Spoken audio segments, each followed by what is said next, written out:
Hello, Yes But Why listeners. This is your host, Amy Jordan. Welcome to Yes But Why, episode 293, my conversation with creative consultant Deana Criess. But first, let's talk about our sponsors. Yes But Why podcast is sponsored by Audible. Sign up today for your 30-day free trial at audibletrial.com/YesButWhy. You get a free audiobook download as well as access to hundreds of books and podcasts just like this one. You can listen to Yes But Why through the Audible app if you have it, and also get lots of cool books. It advertises different kinds of books to you after you read a few so that you can learn about new things, and it's a really amazing service. I know I'm always talking about it, but I'm using it all the time, so I just want you guys to enjoy it the way I do.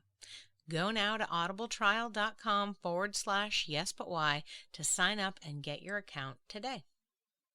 Yes But Why podcast is also brought to you by podcastcadet.com.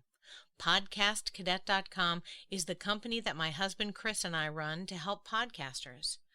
We are here for podcasters as they're developing their work. Or maybe you've been doing it for a little while and you hit a wall and you're like, I don't know how to continue to enjoy this. Talk to us. We'll connect you with the people you need to talk to. Take some of the weight off your shoulders. Maybe if the editing part is no good for you or just makes you sad to have to write scripts. Great. So maybe we connect you with some script writers. Whatever it is that you need, we want to be there for you. Let us help you. Mention code YBY20 and you'll get 20% off the first service or workshop you buy.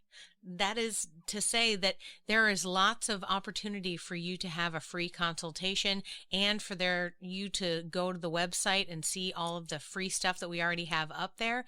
There's plenty of resources for you already, but in case you check it out and you're totally into it, connect with us and we can set you up with, editing services. We can do a workshop for the people in your office that are trying to create this podcast. How do we do it? Well, how do we make it fun? Stuff like that.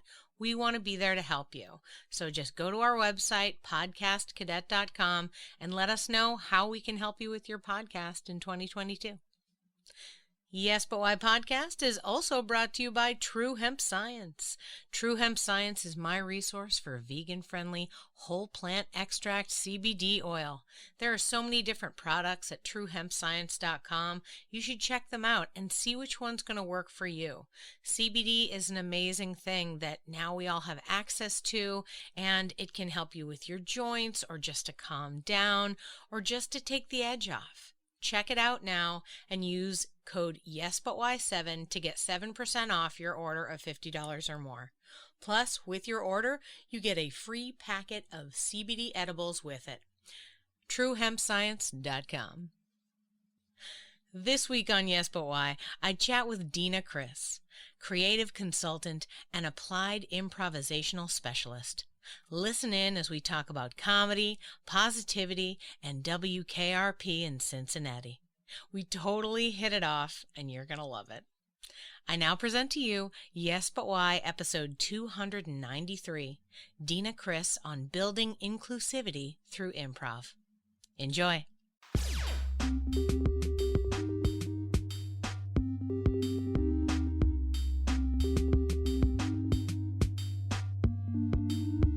I'm Amy Jordan, and this is Yes But Why podcast. Yeah.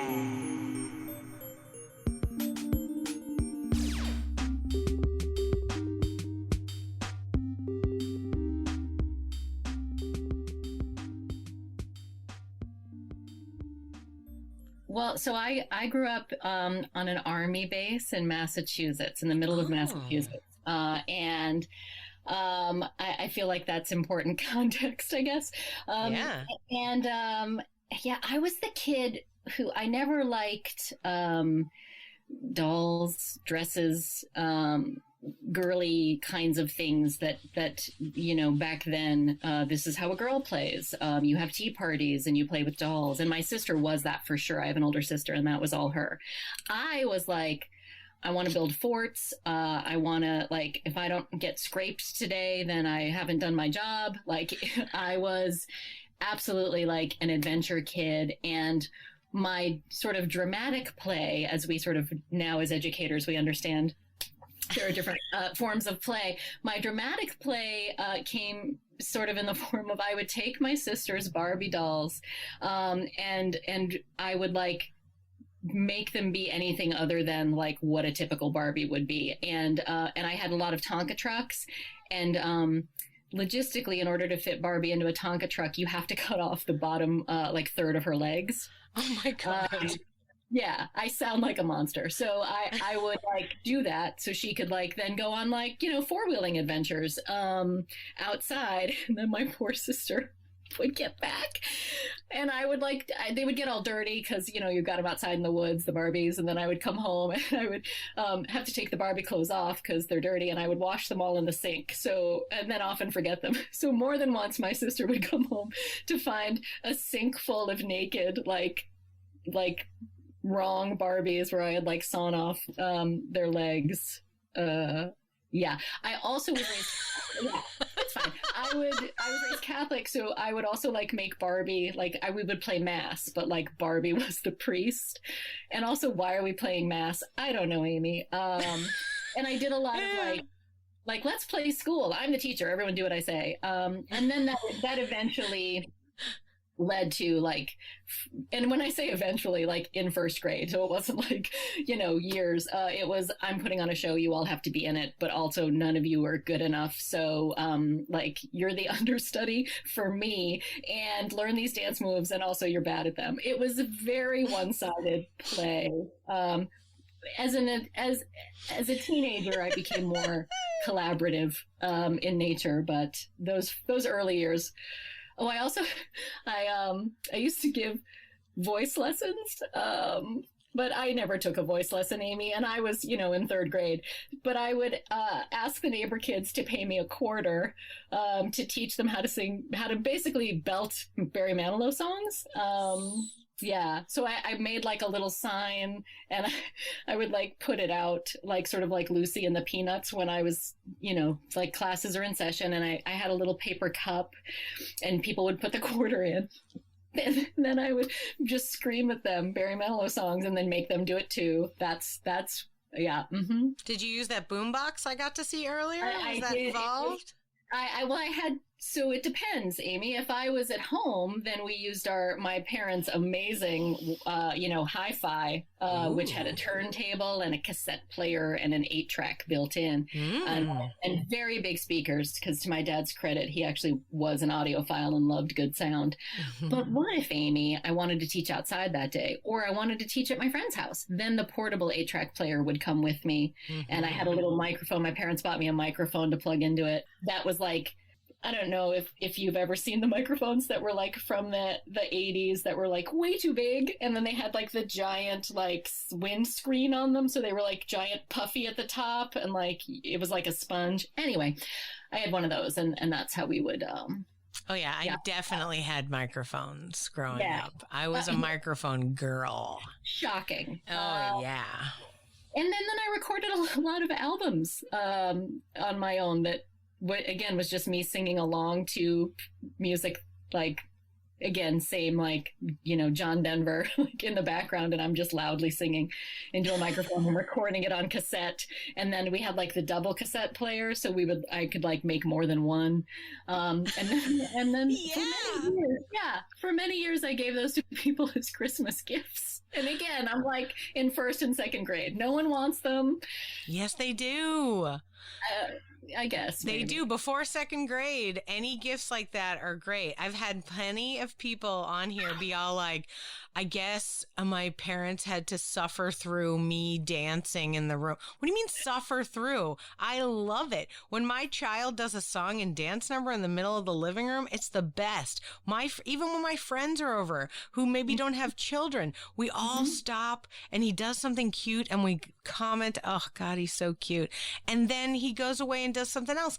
we love that. So your parents loved it, and all adults. I mean, there's a handful of people who are like, children are weird pariahs, and you're like, all right, well, sorry for your life, but like most people are like, look at how cute that kid is. I would love it if I received a tape from a child that's them singing. Oh, well, and I would too. I think you're right that there's probably an age where everyone's like, I would love that until second grade.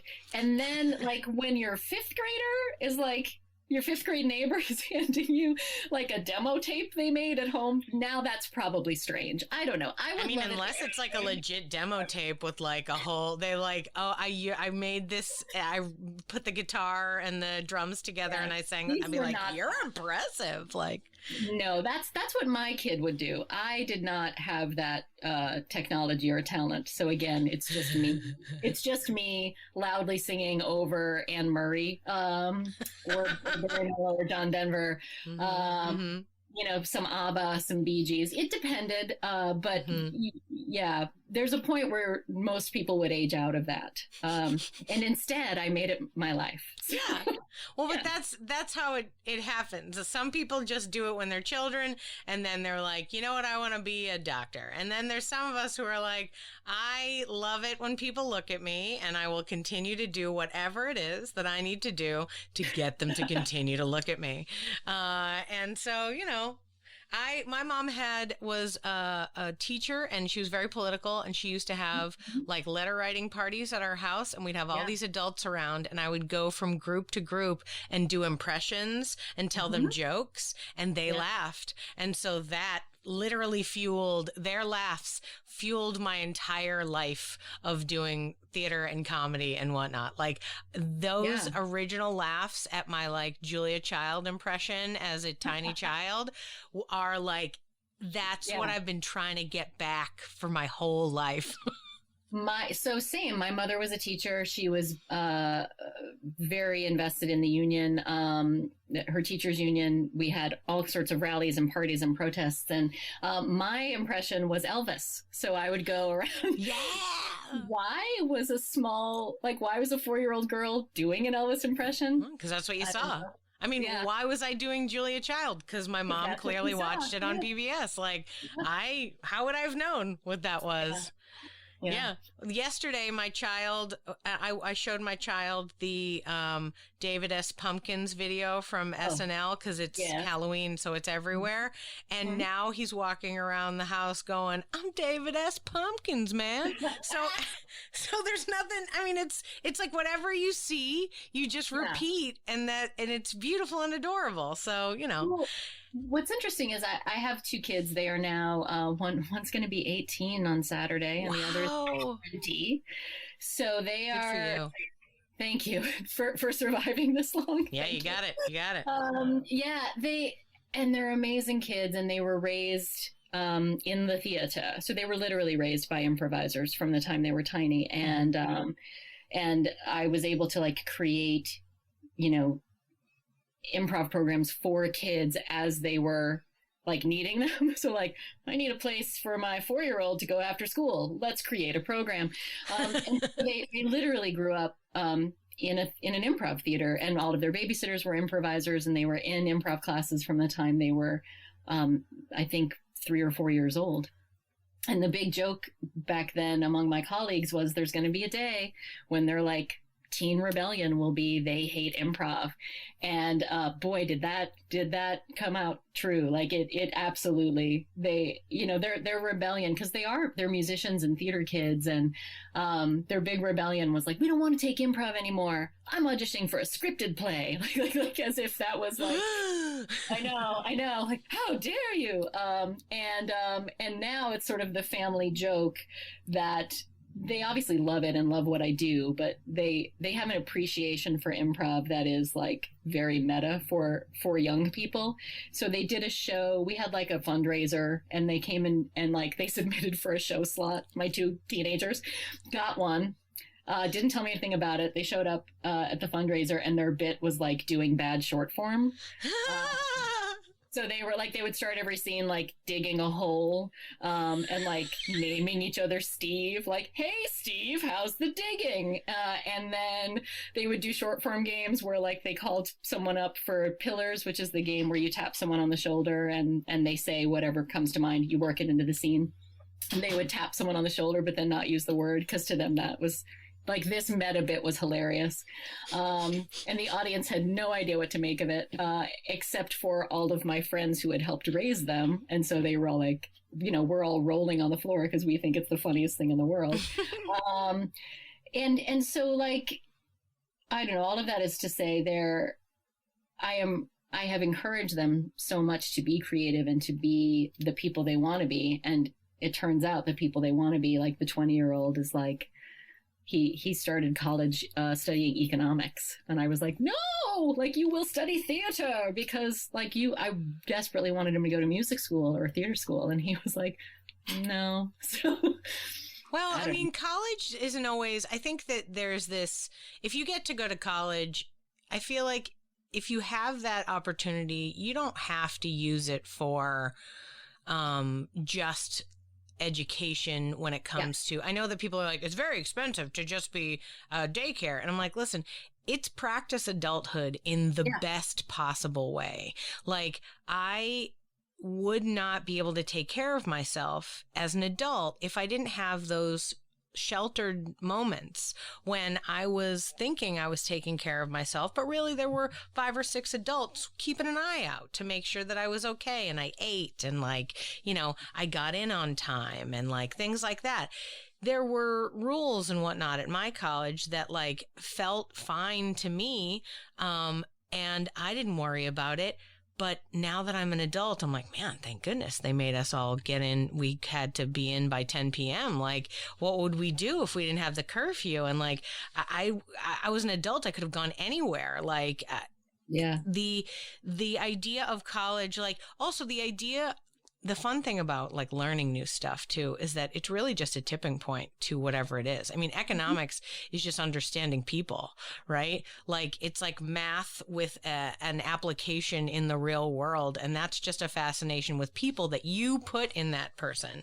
Like I was talking earlier about how artists are we're interested in lots of different stories.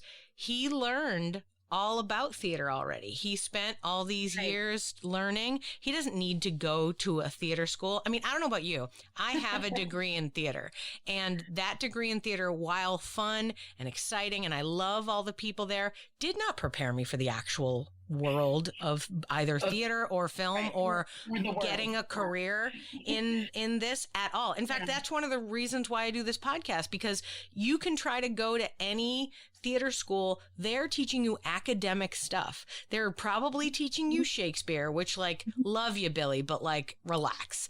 And like, you know, it's not really saying to you, okay, this is how you get an agent. Like, this is how you get a job. By the way, you have to fail 1,000,000 times before, like, so the real things you need to learn, he learned from watching your community, from your people, from seeing it happen in front. He doesn't need, it would be a waste of time. He'd go to one of those theater classes and he'd be like, what are you guys talking about? That's not what really happens in real life.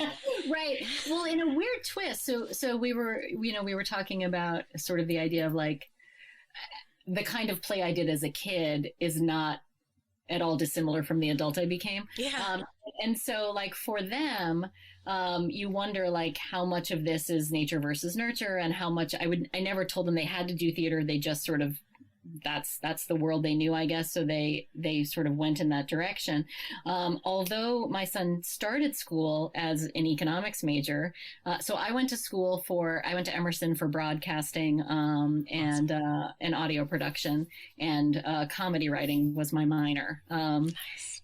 And although like, I don't use my audio production or broadcasting degree every day. It absolutely shaped me as a person, and that experience shaped me as a person.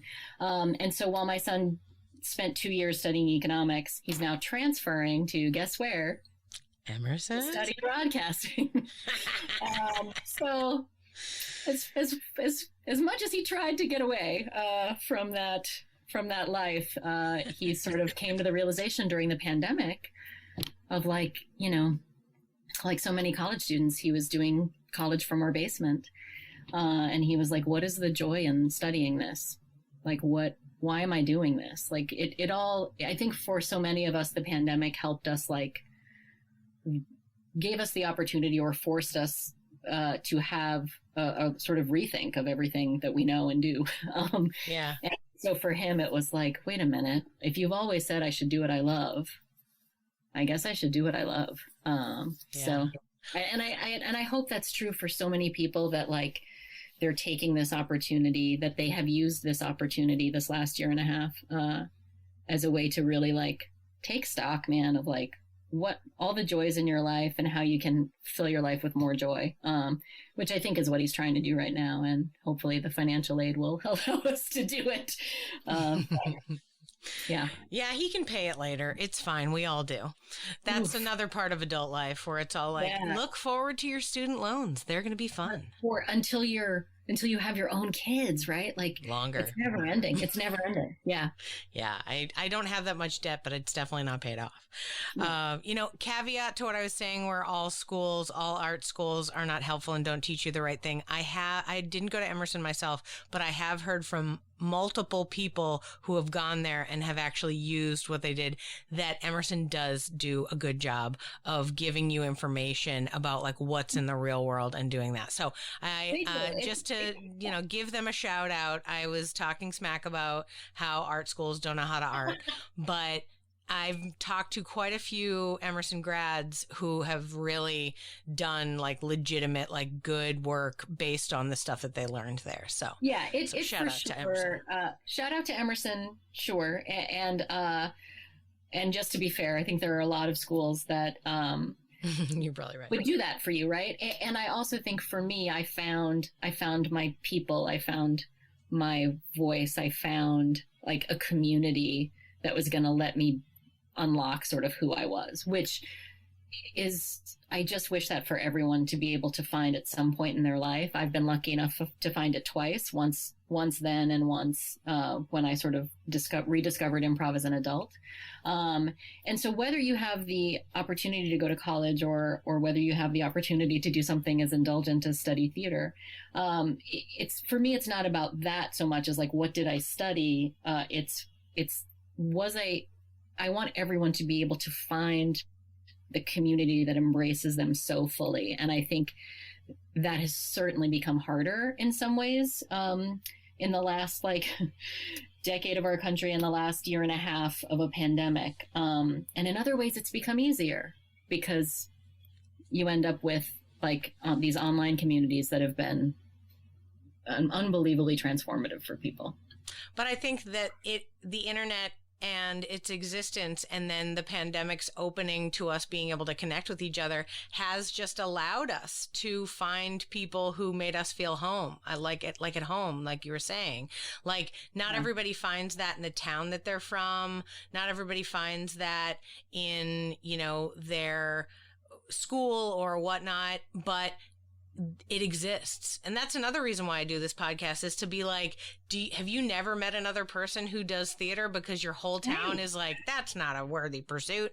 Well, hey, listen to this. There's 300 people at least who are doing this, who love this, who want to be part of it.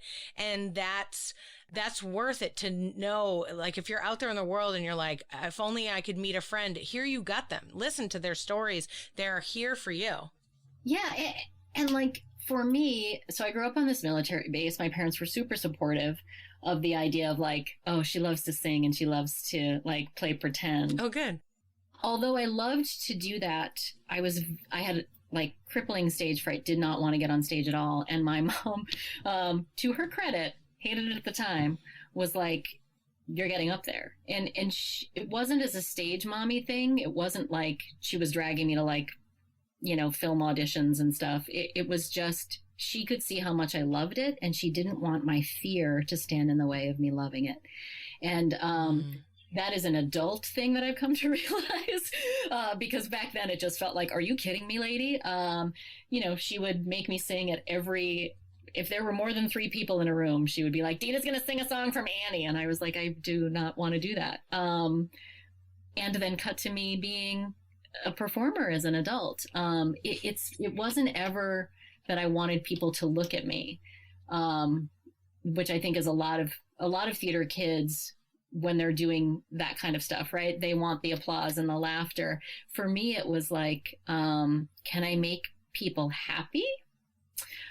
Which I think has become the through line of my, can I connect with them in some way? Like I wanted the like infectiousness of that. But I was very nervous about people looking at me.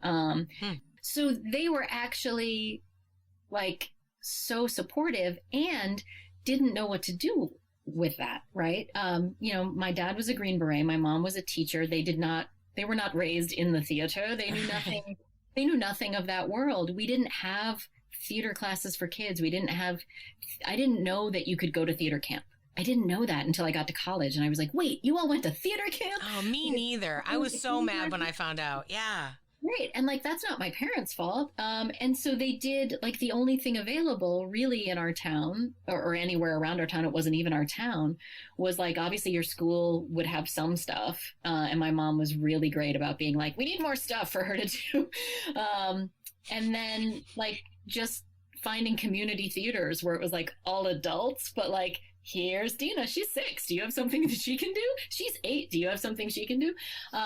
Because they understood like there's got to be other people who do this. And so I didn't have that sort of that upbringing that when I got to Emerson, I realized other kids had, were like, wait, every summer you got to be with kids just like you.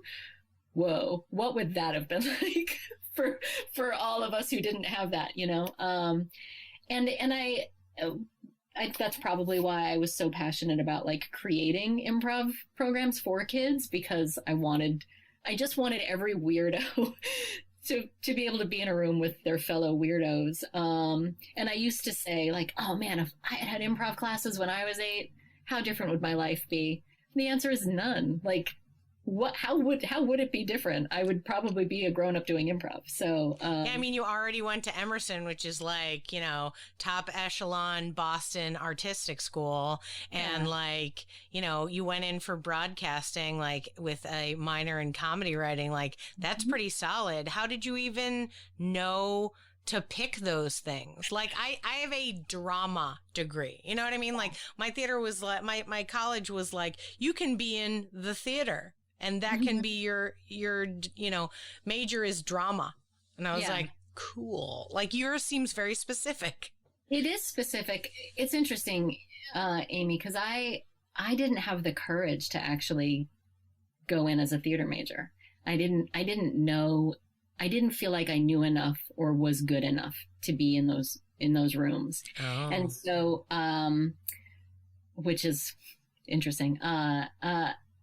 There used to be a sitcom called WKRP in Cincinnati. Yep.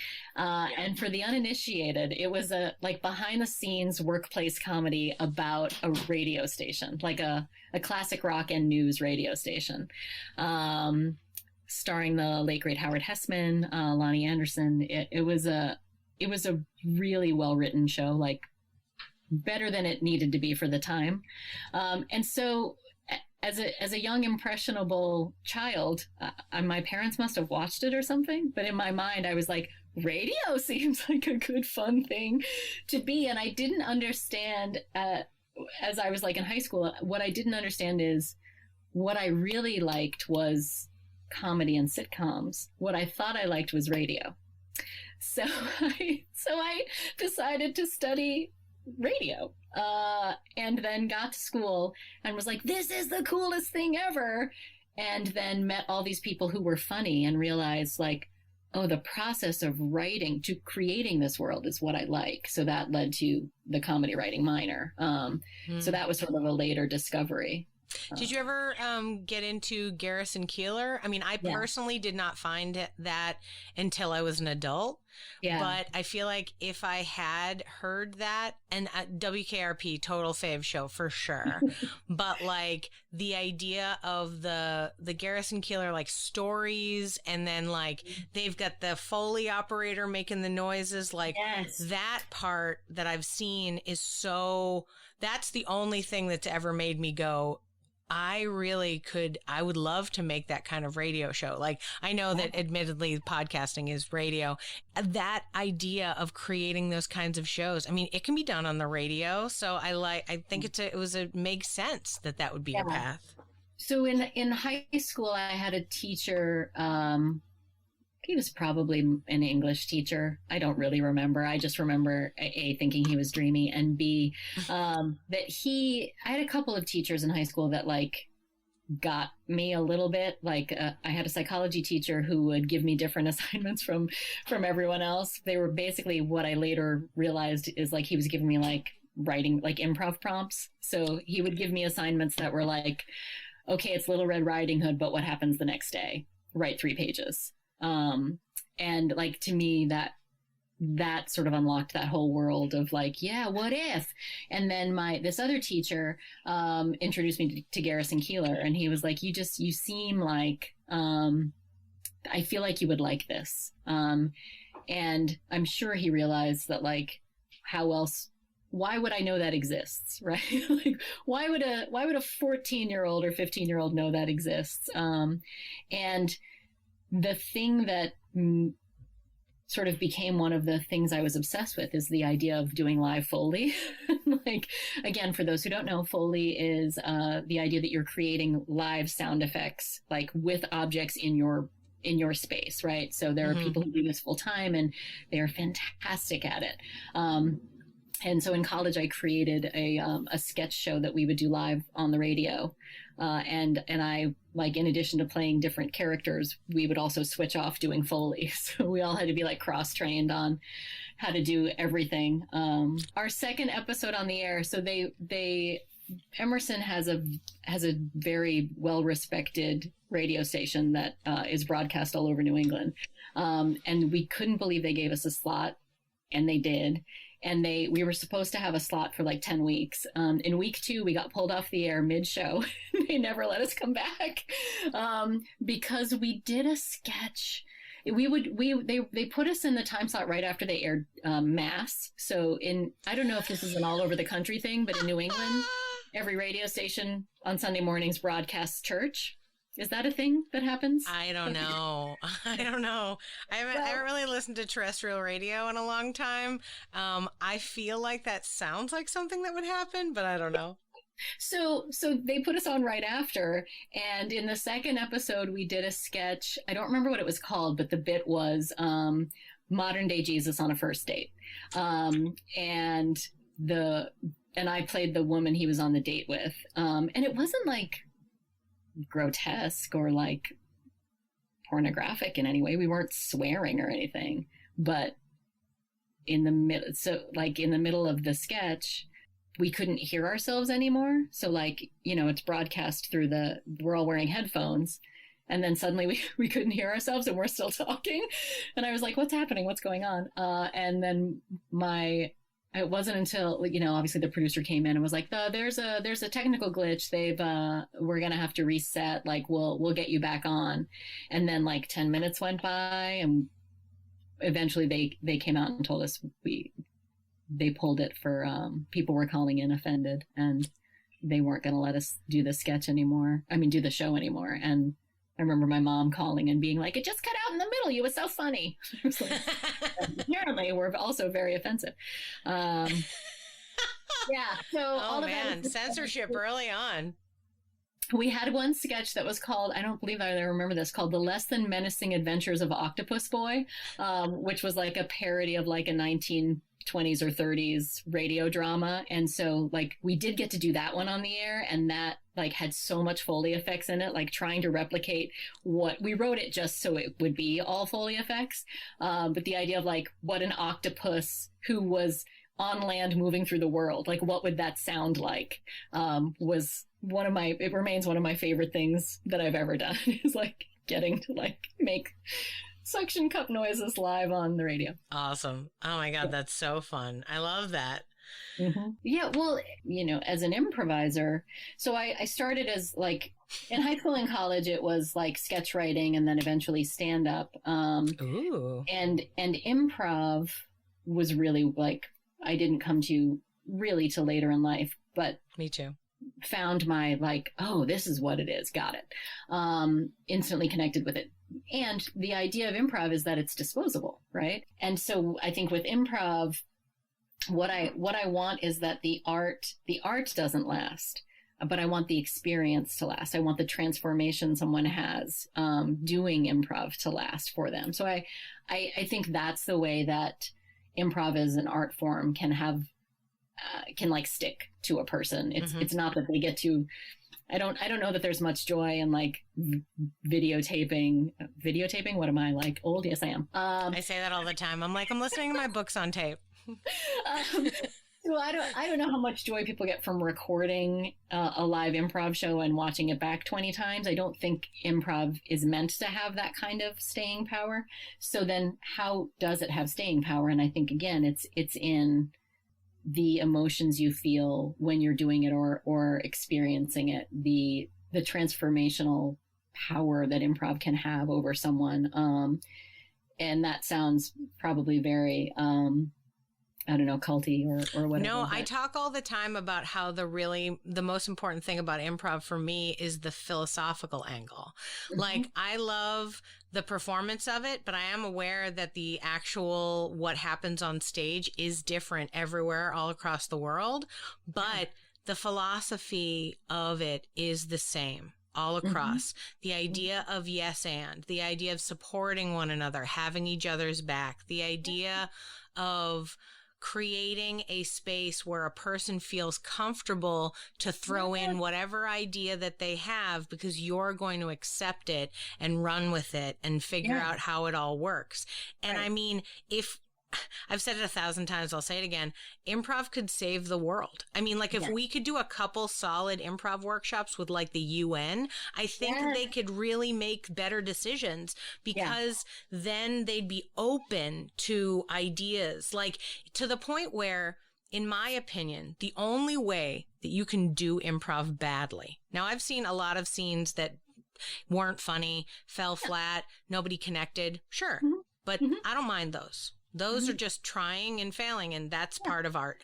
But for me, it's the rejection of your scene partner. If a scene partner throws something at you and you're like, nah, I'm not going to take that, my idea is better, that is the antithesis of improv. That's the opposite of what we are trying to do.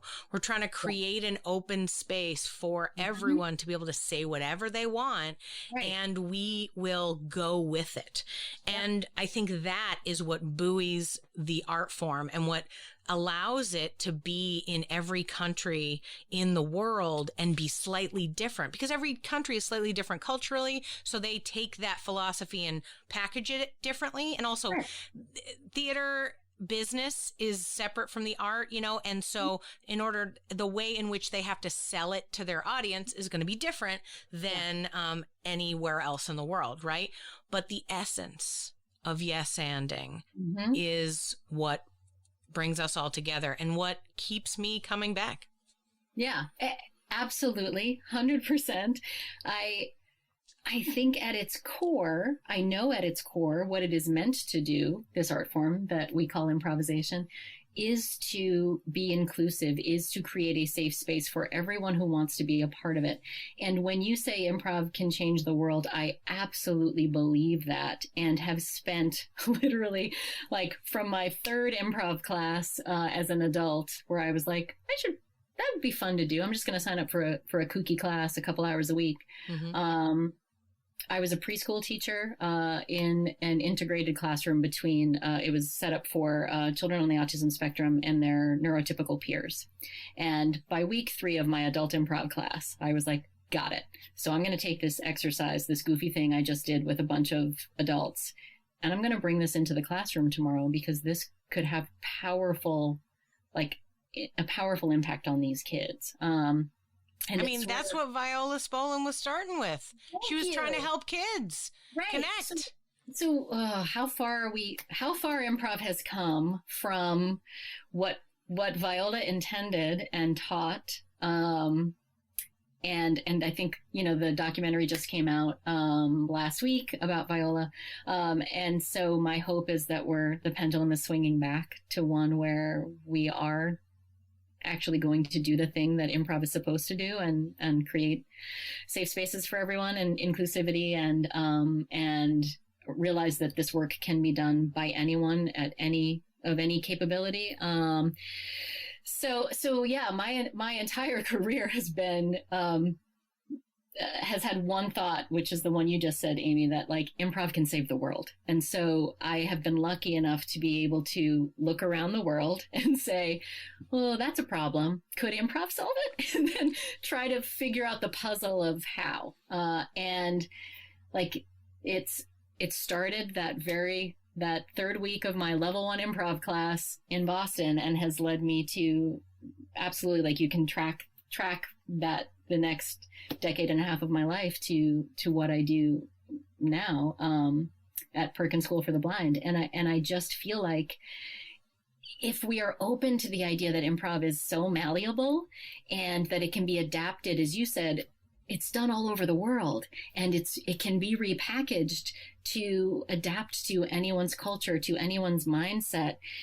If we just really honor that, and we remember to be open to that, then we can throw away this idea that improv is, it's this, or it's this, or it's this, and it's best when it's this, and the way I do it is better than the way you do it. Like, we don't need any of that. Get it all out of here, and let's just honor the fact that it is, I believe, meant for anyone and everyone who wants to be a part of it. So let's let's remove all the barriers and just invite everyone to be transformed by this art form. Because it makes you more collaborative. It makes you a more critical thinker. It makes you a better communicator. It gives you confidence in your own ideas. It's not just about, I think for people who aren't already part of the cult, they think improv is like, well, I see how you would use it for public speaking.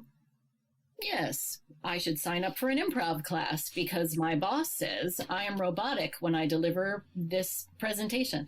It can be so much more than that. It can be. And so that's been sort of the bulk of my work, has been like, what else can it be? Let's figure it out. Yeah.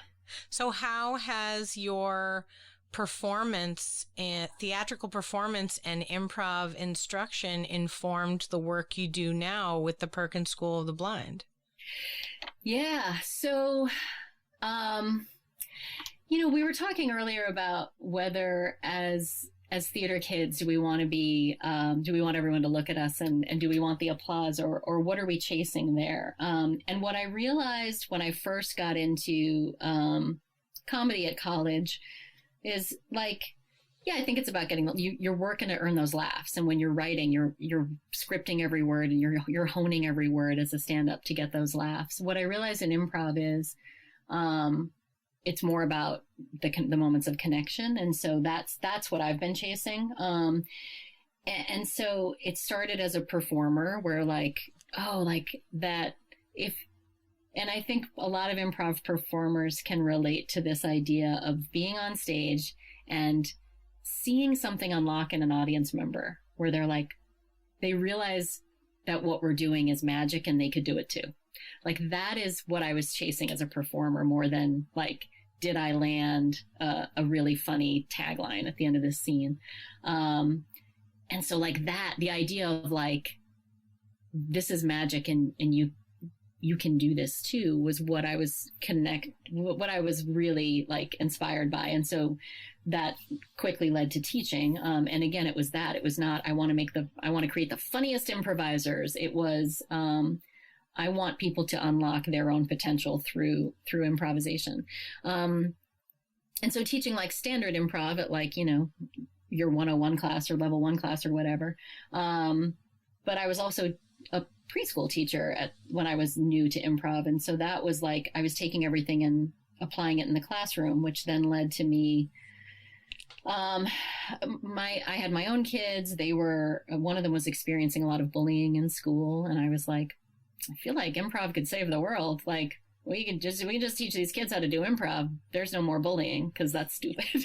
And so I created a bullying prevention program that we lived in Cambridge at the time. The school system was like really great about letting me test it there. And it ended up being very successful, and like we were in schools all over Massachusetts for over a decade. Oh my God, amazing. Yeah. So like using improv, going in and teaching kids that supporting each other is always going to be a better use of your time and energy than tearing each other down, that we can build the community that we want to be a part of, that if we have each other's backs, then we don't have to allow in this toxicity. We didn't use that word, but this idea. If we can just be empathetic and understand why someone comes to school ready to fight, like what is that? And helping kids understand that we're not on our own. We are all in this together, that the adults in this room are here for you. And so it was a lot of like role playing, like, you know, the adults, you know, the wacky improvisers come and they're, you know, we would role play out, like we get input from the audience, and then, you know, fight ensues between these two kids, and then volunteers would like intervene on our behalf. So it was really about teaching kids how to be an active problem solver in their community, instead of a bystander. And so like it was the first example of me sort of pie in the sky being like, could improv fix that? Let's find out. And it really was making a difference. Like we used to go to Nantucket every year. They would like ferry us over every year to do these workshops. And I remember talking with the superintendent like 8 years after the first year and being like, you have such an amazing community of kids here. And he was like, I'm not exaggerating when I say that's partly because of you and like what you all come and do every year. Like we have a great community of kids because they grew up learning that they should be there for one another.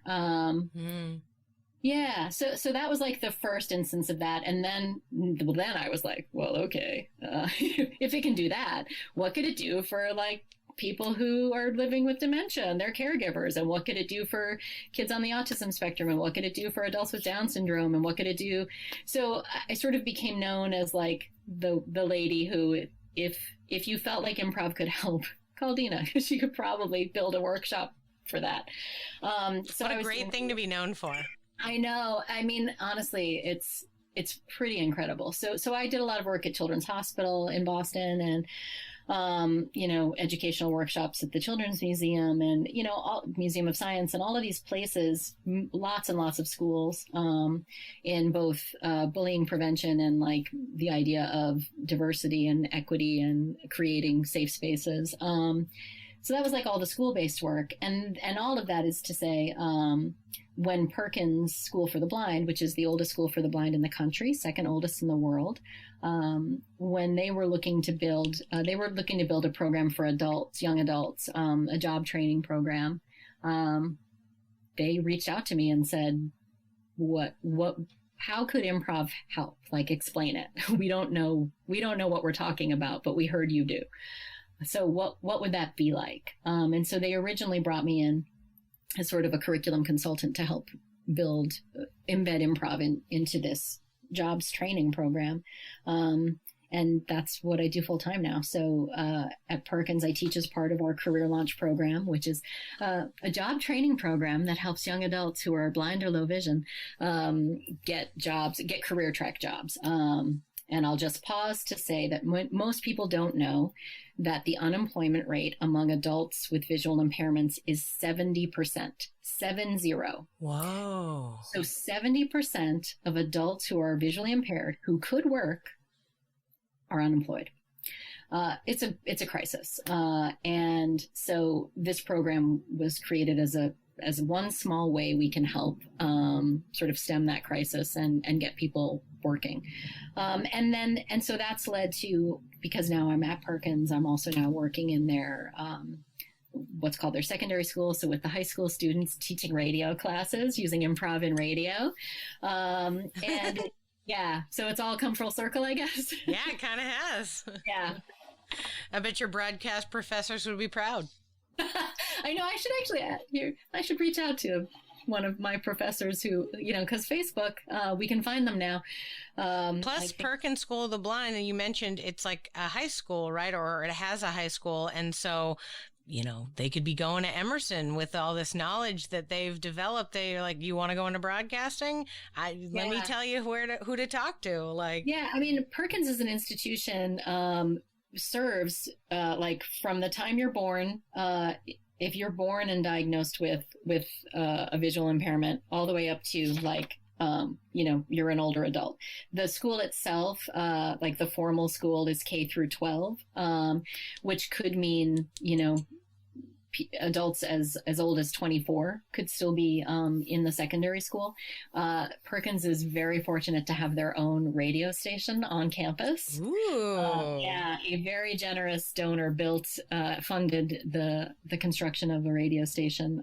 So it's a huge part of the curriculum, and it's pretty cool. That is awesome. Yeah.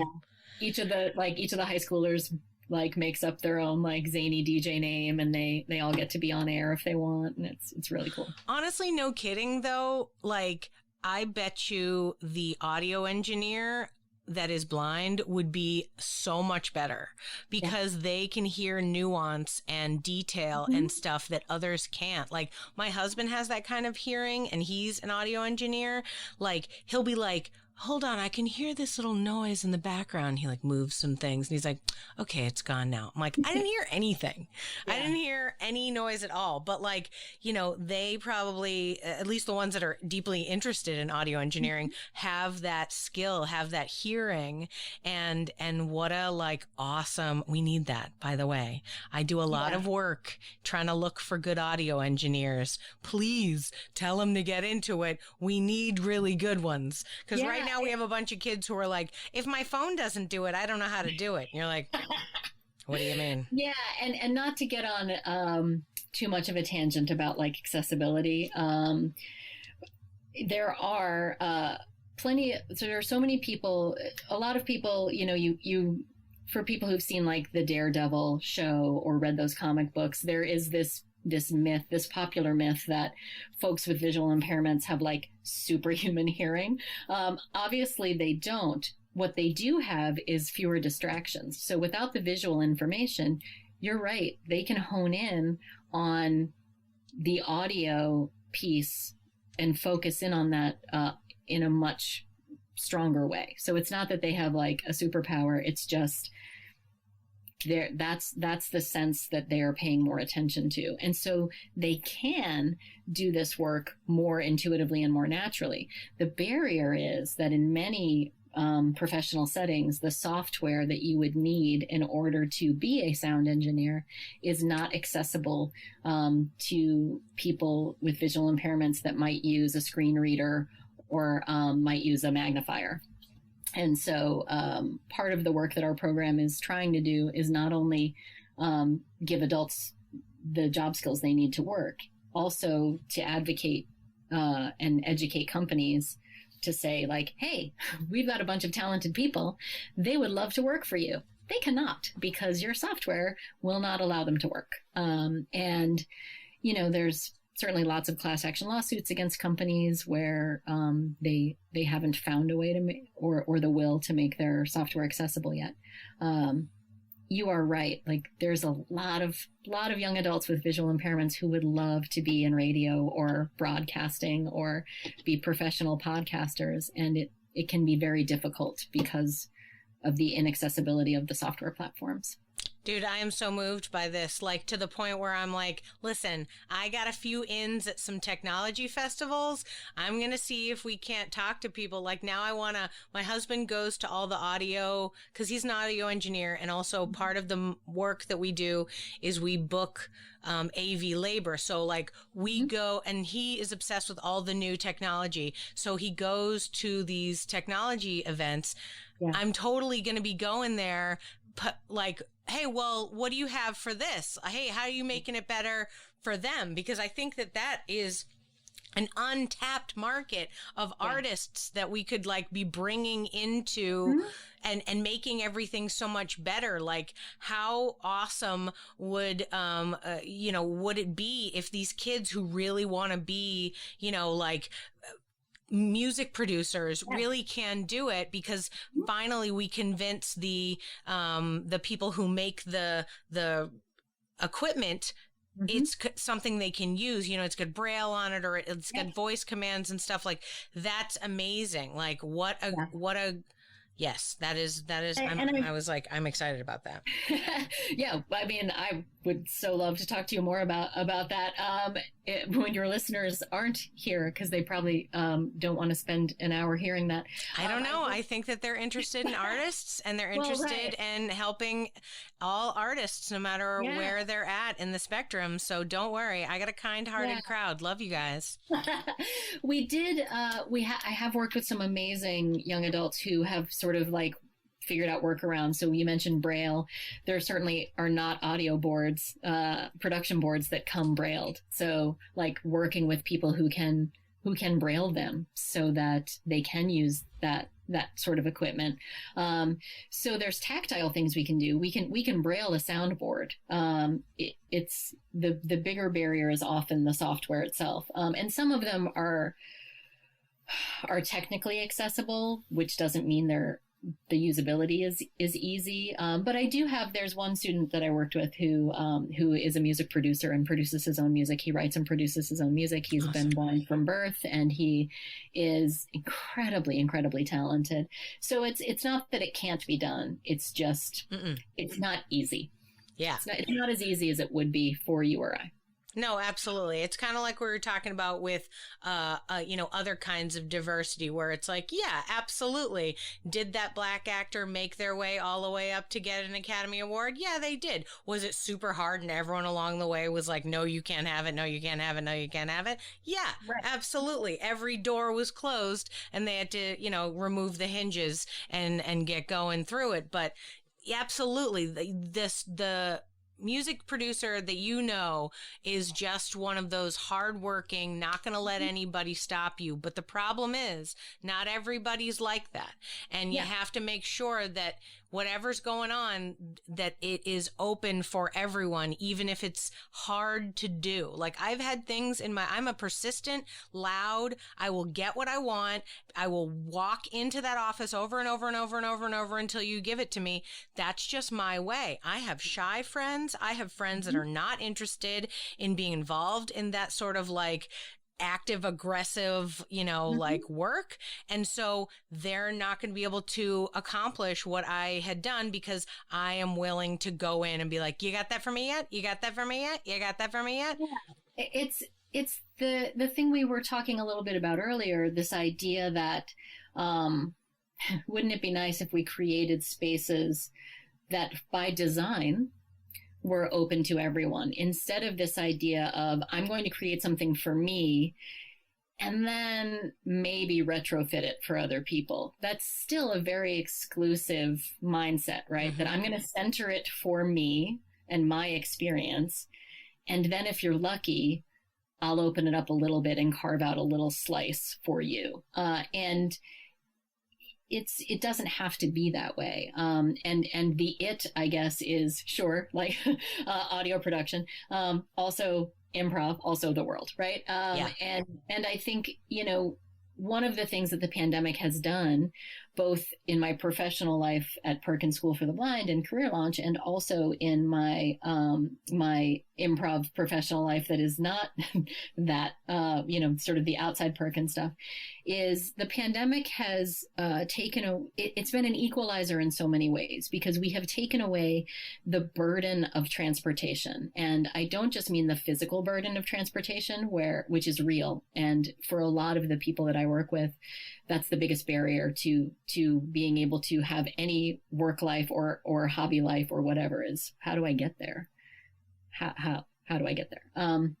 It's taken that away. It's also taken the financial transportation piece away, right? So if I wanted to come and talk with you for a morning, 2 years ago, would this have been the way we thought to do that, right? Like, I would have been very happy. I would love to come to Austin and hang out with you because it's one of my favorite cities in the world and you're great. Would I be able to do that?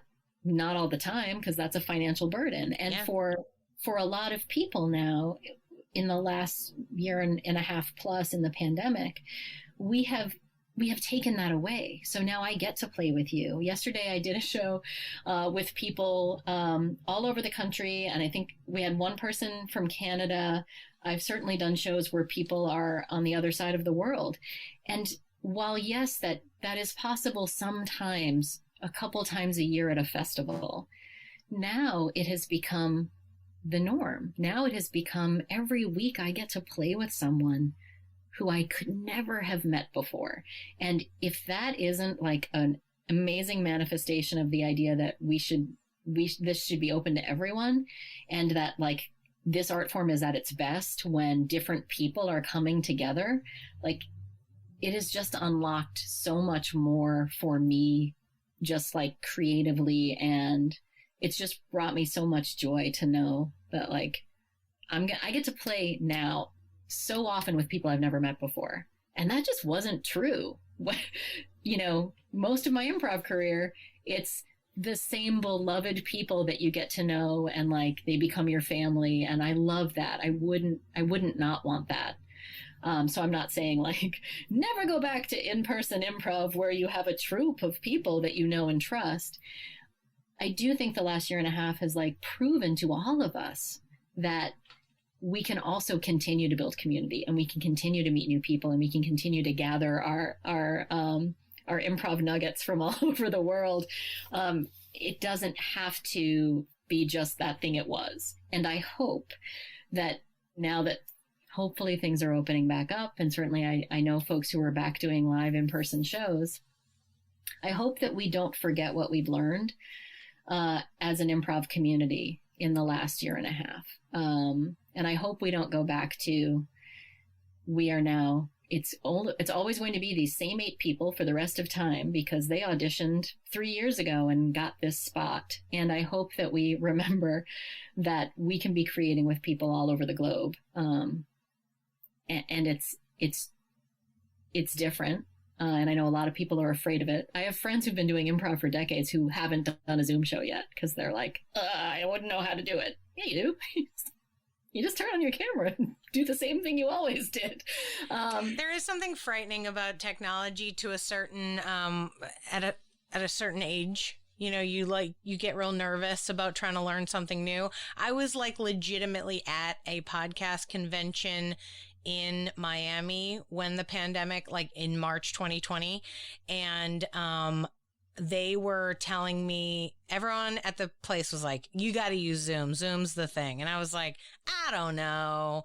I don't think Zoom's good. I'm not going to do it. And now it's like, if I'm not on Zoom 4 times a day, what am I doing? Like, that's all I use anymore. Yeah. I mean, sorry, Skype, but I've definitely thrown you to the wayside. I'm just not doing it anymore. Yeah. I also used to just do this audio. Like I wouldn't see the person's face, but halfway through the pandemic, I had a guest go, I haven't seen a face in a long time. Could I see your face? And I was like, oh yeah, let's see my face. Yeah, look at my face. And now I couldn't do it without it. Now, just like, because there's lots of details that Zoom gives me when we get to connect, but like now we really do. It is different when it comes to performing because you don't have their physical energy. But if you are paying attention the way you're supposed to when you do improv, and you're paying attention to their physicality, the way their eyes are looking, the way that their face is, whether a person really is smiling or they're giving you the like, yeah, I'm kind of pleased. You know, you can look at a person and learn so much from their facial expression, the way they're holding their body, that can inform decisions you can use in an improv scene, right? Yeah. It's not required for you to be in that room to understand that they're doing angry character who's like, I don't think I'm gonna buy that turkey, get it out of here, you know? And it's like, you can do the scenes. I mean, and also, you're right, it opens up to the whole world. I didn't know half of what I know now about performance, about actors, about people, you know, even about producing shows. I feel like if I were to list skills I had, producing shows would be on the top. And I have watched people do these online shows and organize them in a way that I'm like, oh my God, I didn't even know you could do that. Like, Yeah, and that's what it should be, right? I mean, by definition, as improvisers, we're supposed to be adaptable, right? We're supposed to be fluid. We're supposed to be creative thinkers. We're supposed to be able to, change on a dime. It's what we say improv is really great for, right? So when the pandemic hit and so many people were like, I take my improv ball and go home. I don't know what to do now. It was really interesting. And some of the most, long-standing and respected theaters just didn't know what to do. And it seems like it's the improvisers who were more on the fringe who were like, I'll try it. What do I have to lose by trying it? And so we ended up with this cool global community of people who maybe had just started doing improv, or people who didn't run a large theater, who were like, I'll try teaching a class. I'll do a drop-in. And it's created these amazingly robust online communities of people experimenting. And I certainly now I know so many improvisers who've done more improv in the last 18 months or however many months it's been now, than people that I've known who've done improv for years, right? So it's not this world where we show up once a week to our rehearsal and then we show up once a week for our show, if we're lucky, right? I mean, that was a very fortunate position to be in as an improviser prior to the pandemic. And some of us took that too far and we were like, I'm here 5 nights a week and I never have free time. That's another, we don't have to go down that road today, but I do think a lot of improvisers, like, if we talk about time on the boards, right? Like how long does it take to become an expert? What took an improviser prior to the pandemic 5 years to gather up hours? There are people who in the last year and a half have been able to amass more hours than it would have taken in person in 5 years, because they're doing shows 4 nights a week from their house. They're taking classes from people all over the world. Now someone in anywhere in the world could sign up for a Rosowski class or a whoever class, right? And it doesn't cost them the flight and the time to get there, right? And so I think that's been really interesting. And so the community that has shown up to do this are the folks who were maybe not necessarily invited into the inner circle of the established improv community. There's a community called the Vintage Improv Festival community, and like they have become, it used to be a once-a-year festival for improvisers over 50, and it is now a year-round, robust online improv school where they have the best teachers in the world come and guest in, and it's thousands of people around the world taking these classes. And they couldn't get stage time for even a weekend prior to the pandemic. So what does that say about us?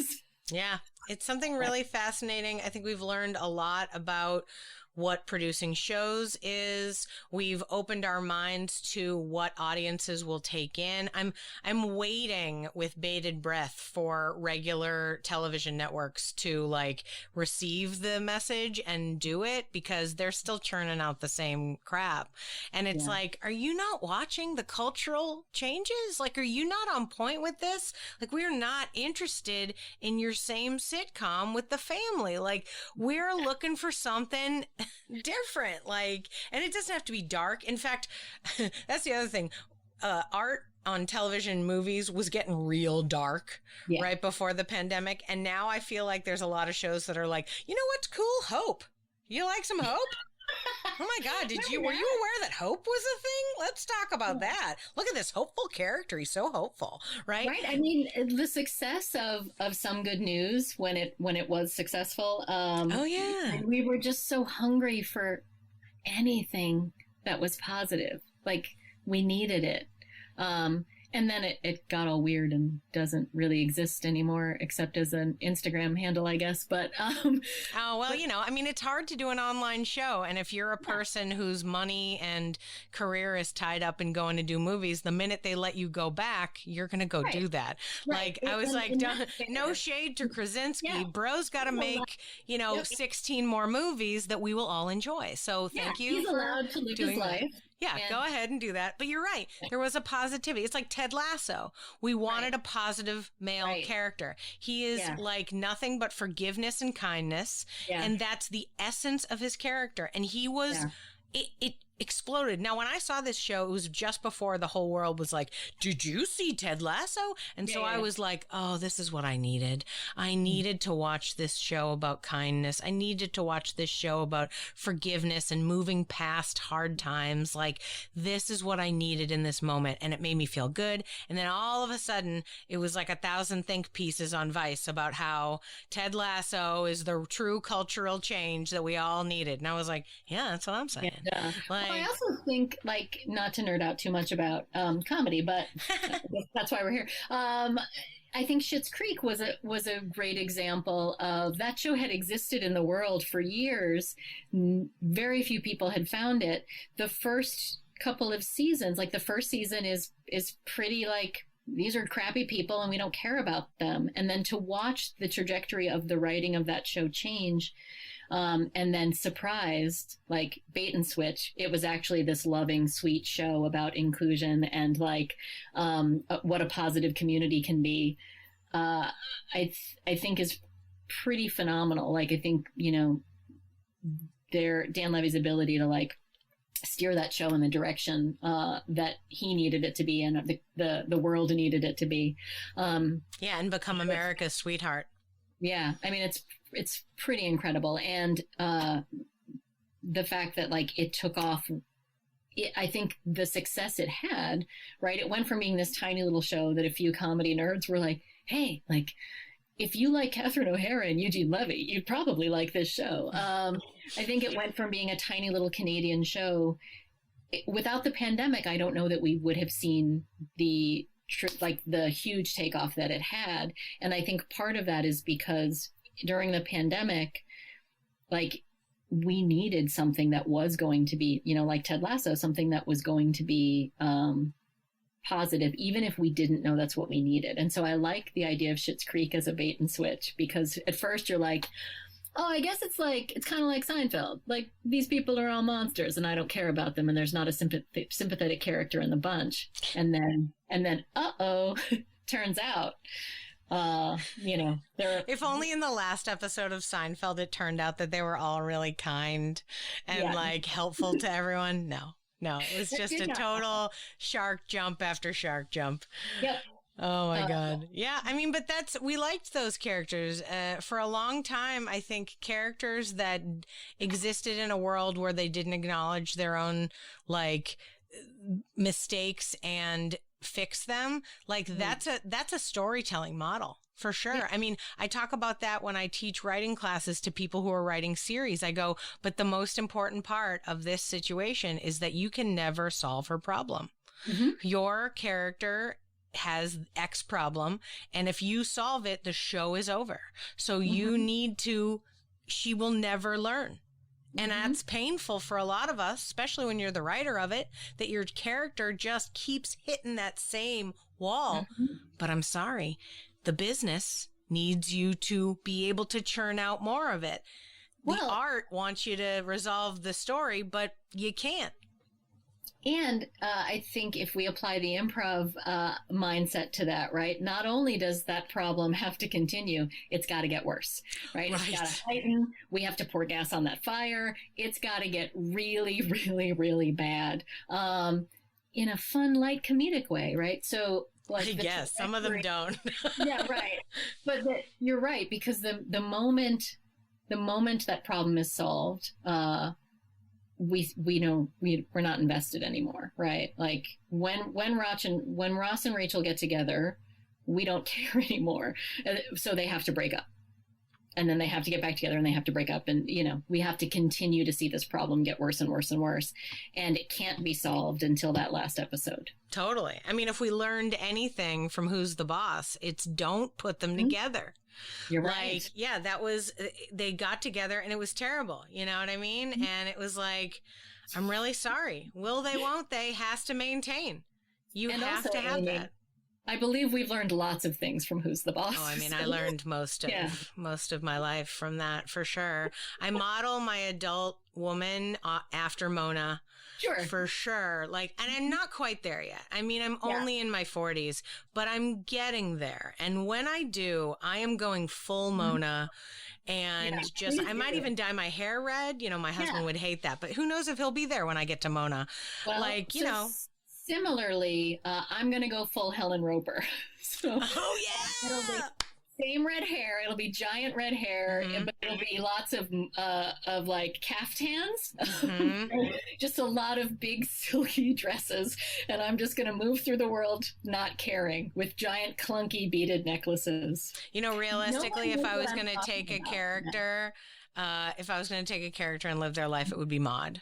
I would take that one. Well, there you go. That's way better. I make jokes about Mona, but of television characters where I'm like, no, for real, I want to be like them.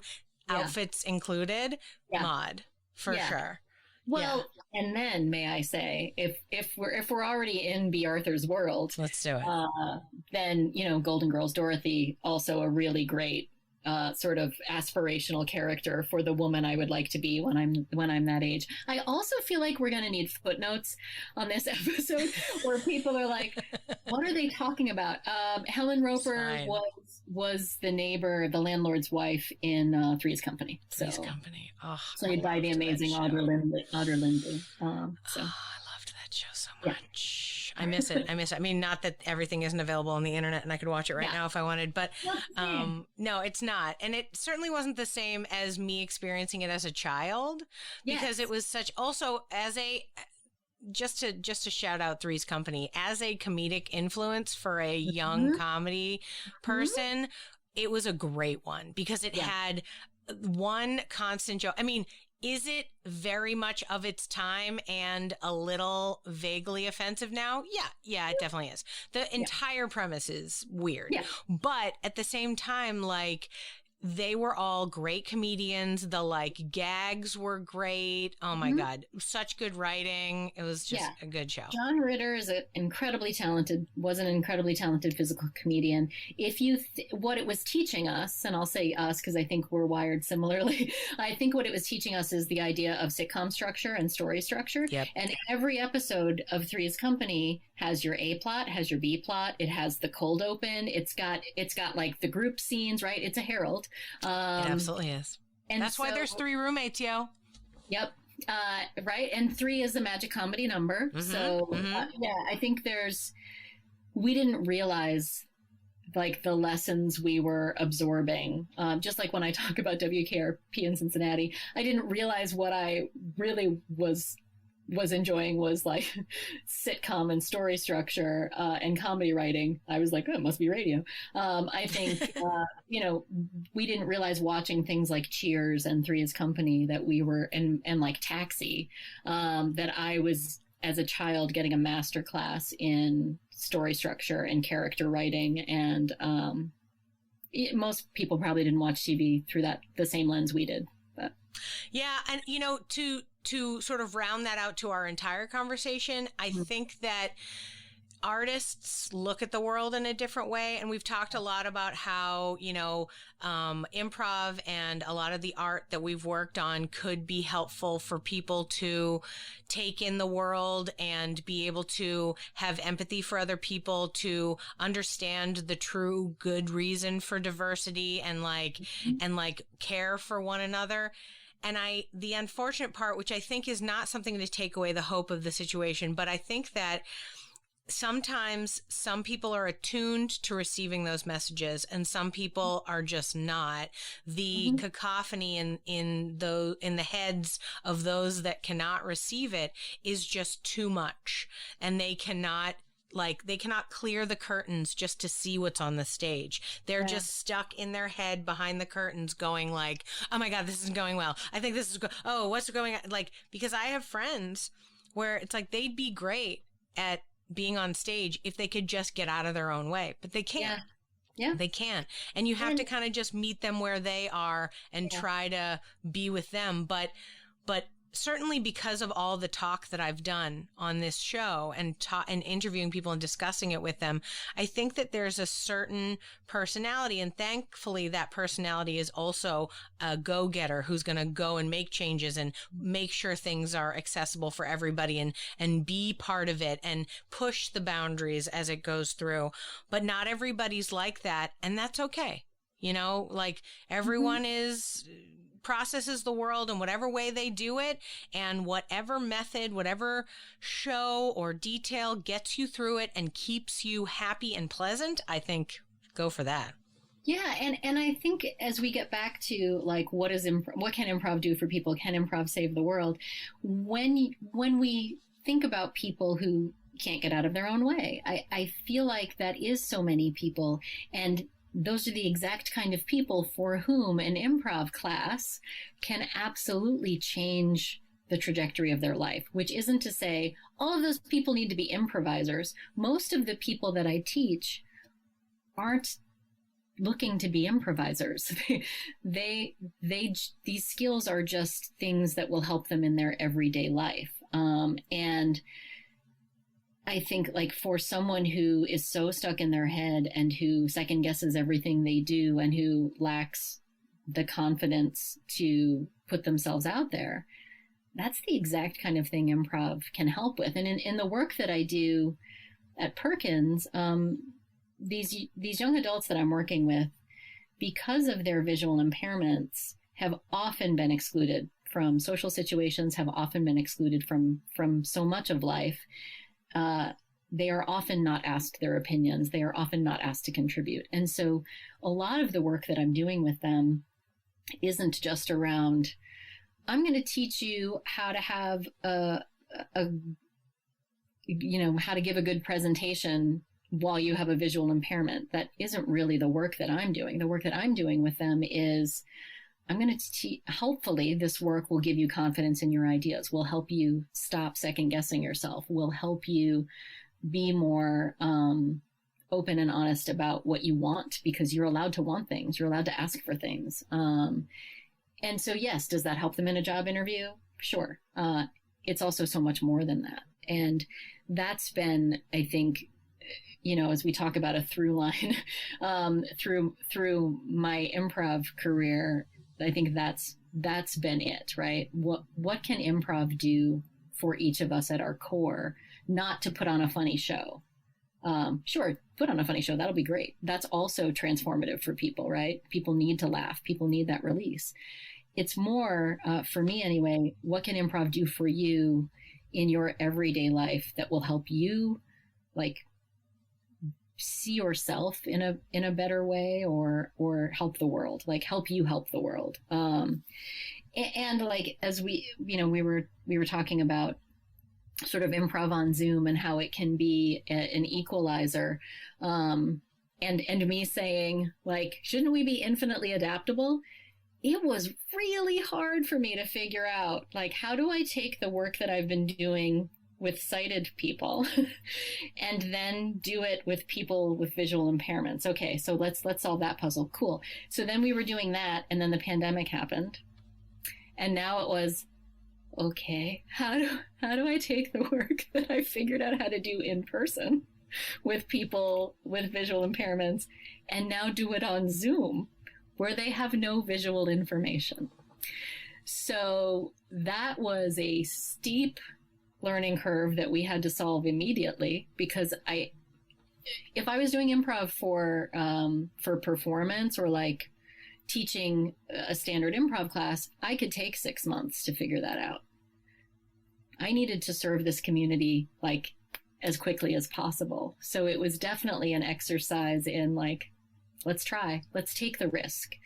Let's just try. And we will stumble through it. And there will be, every day I will be in a class and someone will say, I actually don't know what you mean because we're over Zoom and we can't see.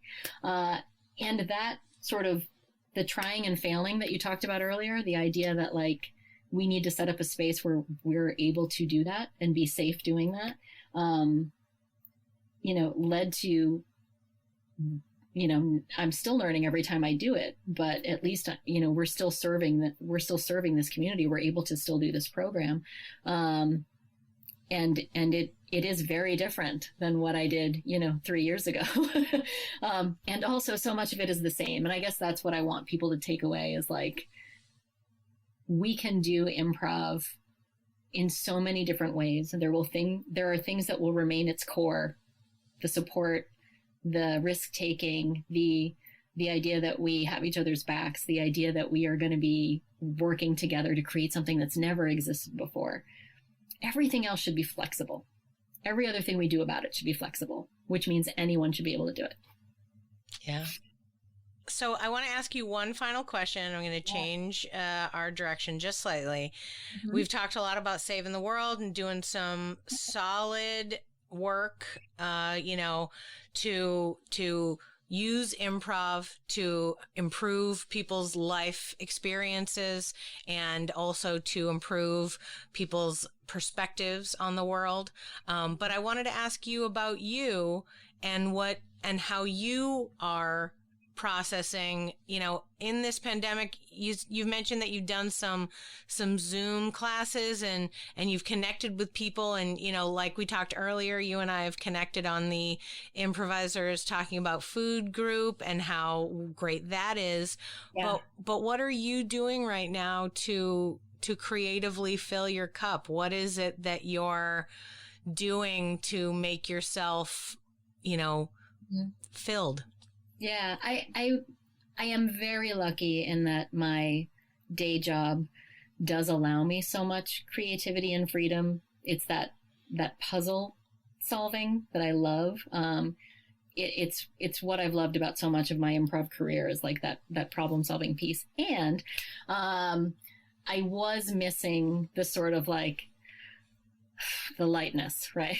Like, what's just fun, which is how I started improv as an adult in the first place. Is like, I just want 2 hours away from my family. No offense. They were lovely.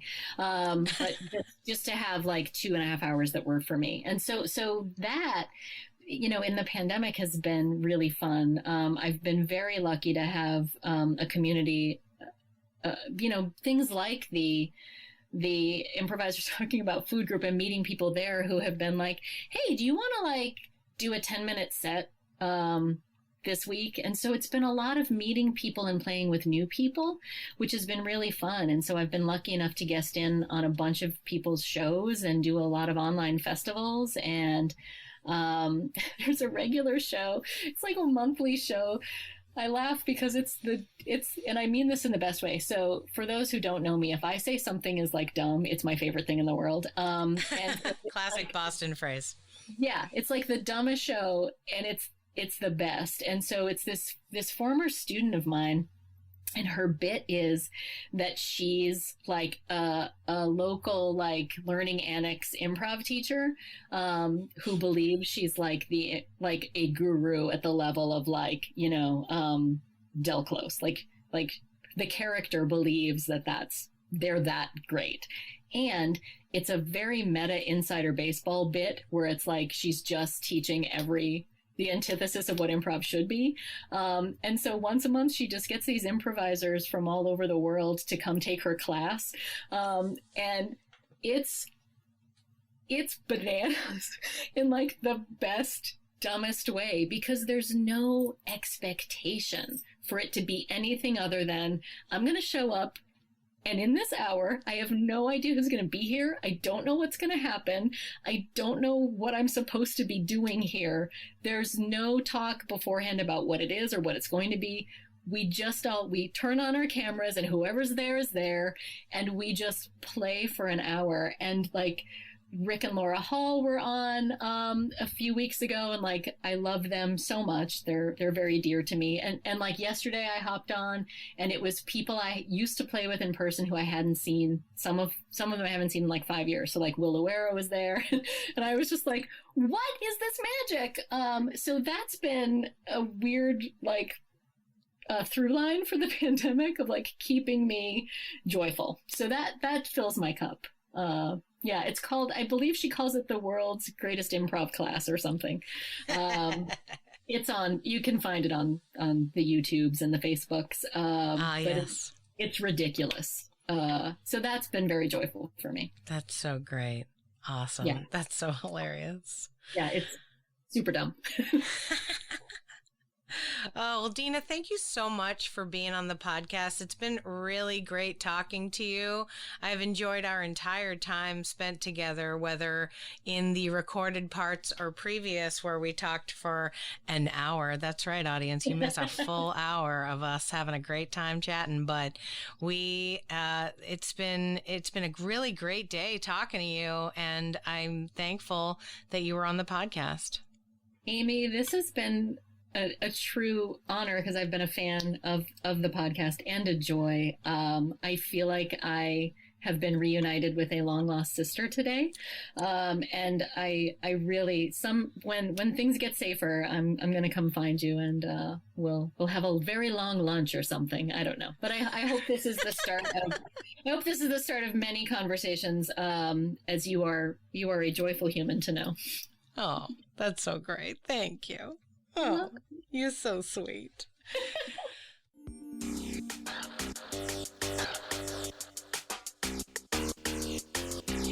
Thanks for listening to Yes But Why Podcast. Check out all our episodes on yesbutwhypodcast.com, or check out all the content on our network, HC Universal, at hcuniversalnetwork.com.